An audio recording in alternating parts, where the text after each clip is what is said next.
بریلویوں کے پیچھے نماز پڑھنے سے نماز ہو جاتی ہے. رہنمائی فرمائے بریلویوں کی مسجد میں اذان دینا کیسا ہے؟ میں جس محلے میں رہتا ہوں وہاں بریلویوں کی مسجد میں وہاں نماز پڑھنے جاتا ہوں. پھر مجھے وہاں کے لوگ کہتے ہیں کہ آپ اذان پڑھیں, تو میں جواب دیتا ہوں کہ ہمارے ہاں اذان سے پہلے صلاۃ نہیں پڑھی جاتی. تو کیا میں نے ٹھیک کیا؟ رہنمائی فرمایا اذان تو بھائی کسی بھی مسجد میں دی جا سکتی ہے.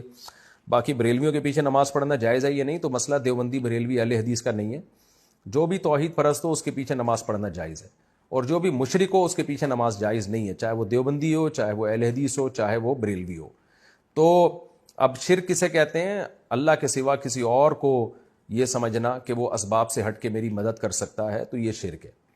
بعض دیوبندی بھی ایسا کرتے ہیں کہ وہ ایسے ان کے عقیدے خراب ہو گئے ہیں کہ وہ شرکی حد تک پہنچے ہوئے ہیں. ایسے پیر و مرشد جاہل ہیں دیوبندیوں میں بھی, کہتے ہیں اپنے آپ کو دیوبندی ہیں, لیکن ان کے یہ عقیدے ہیں کہ نبی صلی اللہ علیہ وسلم جو ہے, ہم جہاں سے آپ کو پکاریں آپ ہماری جواب کا جواب دیتے ہیں.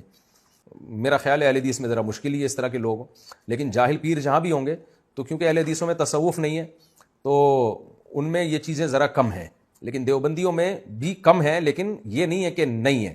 بعض دیوبندی ہم نے پیروں میں دیکھے ہیں جاہل قسم کے, تو وہ اصل میں دیوبندی ہے ہی نہیں, لیکن لیبل ان کے ساتھ دیوبندیوں کا لگا ہوا ہے. اور بریلیوں میں بھی جو مستند ان کے علماء ہیں وہ اس شرک کی نفی کرتے ہیں, لیکن جو بہت ہی ایکسٹریم لیول پہ گئے ہوئے ہیں وہ یا رسول اللہ مدد اور نبی صلی اللہ علیہ وسلم کو ہر جگہ حاضر ناظر سمجھتے ہیں جسم کے ساتھ, تو یہ شرک ہے. تو ایسا کوئی بھی امام ہوگا اس کی اقتداء میں نماز جائز نہیں ہوگی.